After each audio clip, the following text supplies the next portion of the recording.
Hey everyone, so I was listening to the Daily Guai a couple days ago, and Anthony Sassano, he mentioned this really cool bridge called Orbiter, and I thought I would have to try it out.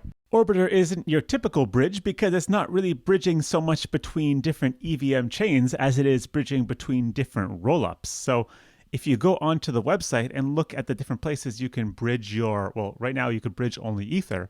You can take it to all sorts of different places that I've never seen on any other bridge before. Important note is that Ortibter is still in alpha, so use this at your own risk and you can only bridge Ether. However, because this project is pre-token and it's super early, only in its alpha release, if there were to be some sort of token airdrop in the future, people who use it now would probably have a good chance to get it. I mean, I have no insider information, but why not just give it a shot? Typically in DeFi, it pays to be early. I'll show you what you can bridge to. You got ZK Sync, Loopring, Ethereum, Arbitrum, Polygon, Optimism, Immutable X, and Starknet on the Goerli testnet. So some really unique places, some real cutting edge places that we're definitely going to be spending a lot of our DeFi time in the near future.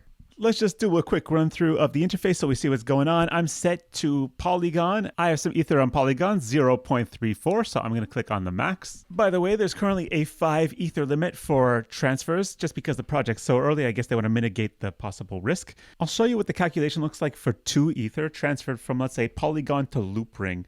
So for this, the sender is going to pay a 0.03% trading fee. I don't know why, but if you want to transfer between a lot of the chains that it has on Ortibter, a lot of the fees are actually set much lower to zero. They're actually set to free to 0%.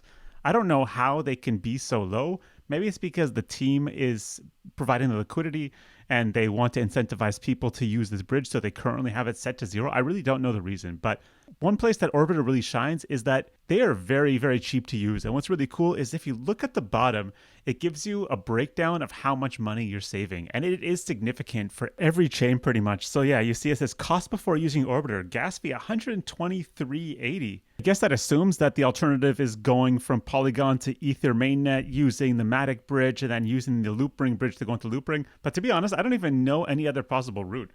But yeah, you can see in the calculation that if you want to do it on Ortibter, it costs $4.43 and it takes 15 seconds opposed to 3 hours. So sounds much better to me. I'm going to switch it to a couple other chains so you can see the calculations on these ones. Let's switch it, for example, to ZK Sync. You see, there's a 0% trading fee. So if I'm sending 2 Ether from Polygon to ZK Sync, I'm going to end up with 2 Ether on the other side, which is pretty crazy when you think about it. And if I switch it, for example, to Immutable X, I need to actually do a signature. So I kind of regret clicking that button.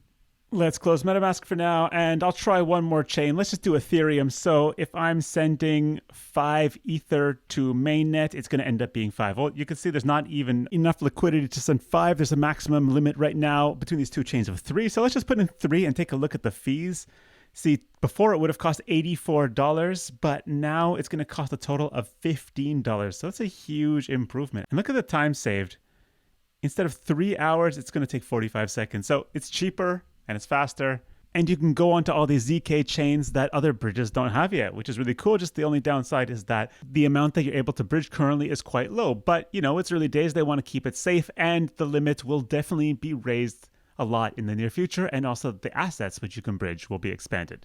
Take a look in the top right hand corner in this maker section. It's not currently active, but it seems like in the future users will be able to provide liquidity and make fees from that. So that'll be really awesome when it starts. All right, now I'm going to show you how I actually use the bridge. I'm going to be bridging from Polygon to, let's do Arbitrum. I don't have 3 Ether on here, unfortunately, so I'll do my max 0.34.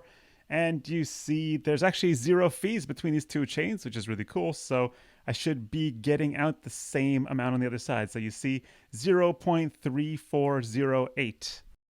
Taking a look at the gas cost down here at the bottom, it says a total of $2. That's pretty good. And the total time saved, instead of 3 hours, is going to take 30 seconds. I like it. The rest is super straightforward. Just click on send and then click on confirm and send when you're ready. We get the MetaMask pop up, go through the MetaMask stuff. You'll see all the details here. When you are ready, click on confirm. The bridging process is actually quite fast. It says earlier that it would take 30 seconds. Let's see if it actually takes 30 seconds. you get this little proceeding screen where it shows you the transfer happening. And I mean, I don't think you want to wait 30 seconds. I'm just going to put this part on fast forward. I can attest that that actually took 30 seconds, maybe even less. So yeah, you're all done if you want to see your funds moved over. Switching from the Polygon blockchain to Arbitrum on my MetaMask.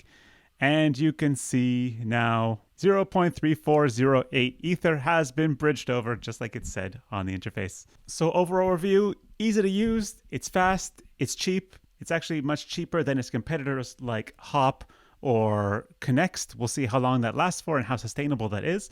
But for now it is. The only downside is that for at least now, you can only bridge Ether and the limit of how much you could send is low. But as I mentioned before, that's definitely going to change. So thanks for watching.